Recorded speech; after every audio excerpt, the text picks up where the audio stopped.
Hi, I'm Luca and I'm female to male transgender. But just like with my Tourettes and ADHD, I didn't realize this until I was in my 20s. I think a big reason for this was just a lack of representation of transmasculine people in general. And I just think I wasn't ready for it before then. But there were some very early signs that, through gender therapy, you come to realize that those are some real signs that maybe there is some gendered experience going on. And I want to talk about those early signs that I was actually trans. So the first one is how I dress and why. Now, when I was about, I think 4, 5, 6 years old, I only wore dresses. You could not put me in trousers. That's maybe like contradictory to what you might think trans kids or trans people are like, but it makes sense. Just hear me out. When I was in school, my teacher taught the whole class the difference between boy clothes and girl clothes. This was the early 90s, so we weren't as aware of the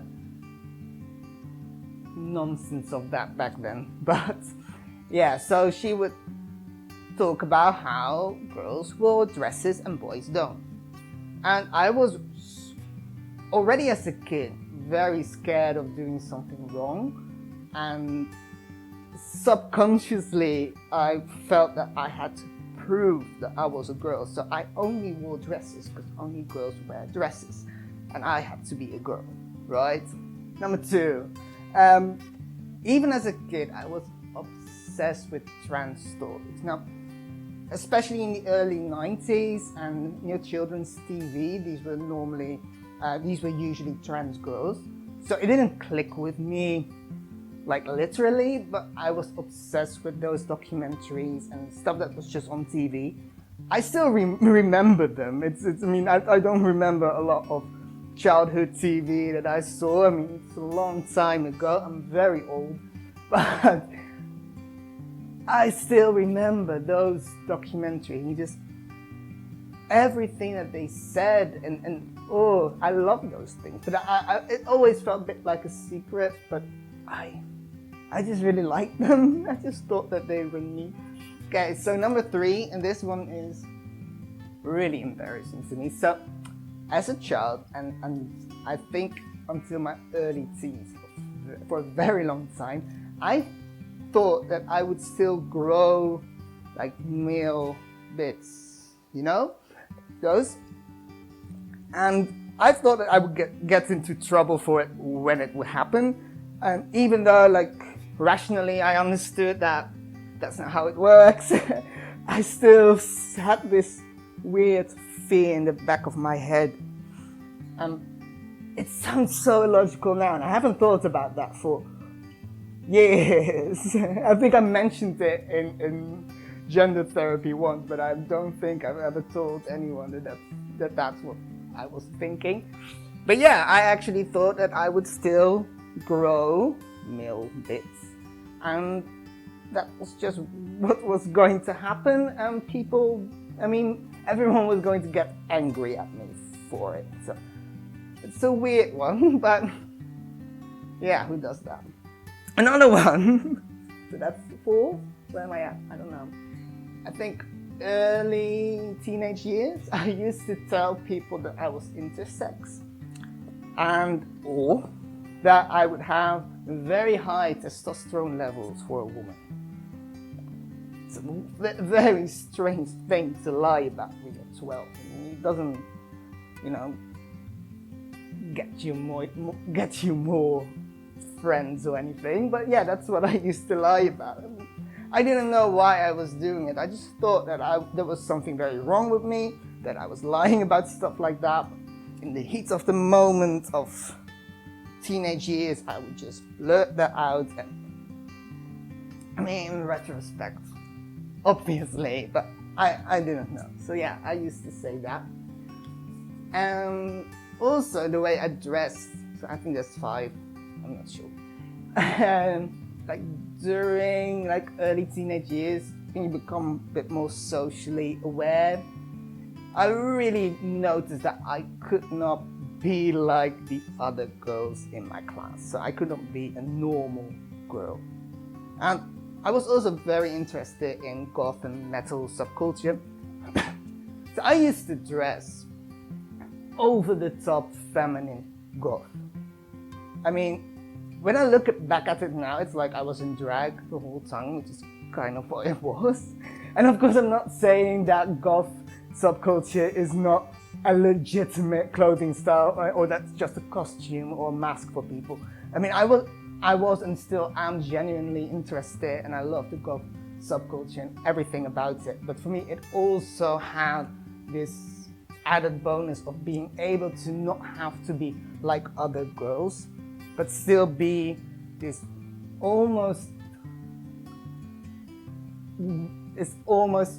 over the top, hyper feminine version of what I thought a woman should be. It's just it's very strange. I mean, it's not that strange, but it's weird to realize that afterwards. And also, like, the goth subculture is like inherently very androgynous.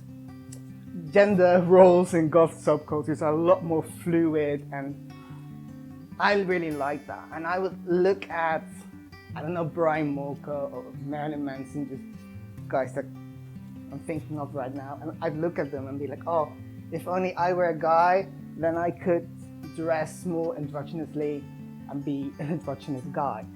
But I thought that doesn't exist, because all the representation even then that I saw in the media of trans-masculine men were, you know, very masculine, tough guys, and I did not relate to that at all. So I just thought that couldn't happen. You couldn't be an androgynous trans man, which is of course nonsense. I mean, trans men can be and are just as varied as cis men and all that nonsense. But yeah, I used to do so many other things as well. I can't bear going through more than 5 today. You know, it's a Saturday. I still want to have some sense of happiness and not embarrassment. But I think it's good to talk about, especially now that I'm, you know, a couple of years into my transition, and I'm far more comfortable in my gender now than I was ever. And so it's easy for me to talk about these things now, and it's more clear as well. And it's easy to, when you're, you know, when you're so far into your transition, to just kind of close the book of being trans. And because it feels like it's done and it's not an interesting thing to talk about anymore. But I still think that it's a valuable thing to do, because there's so much insight that comes with just getting used to your trans experience that you might not, that insight is something you might not yet have when you're just starting with this whole process. And not to say that I'm very clear-minded or anything, I'm not. But I have gained a lot more insight, I think. And coming to terms with you know, the embarrassing things that I did because I just didn't know. It's embarrassing for me, but yeah.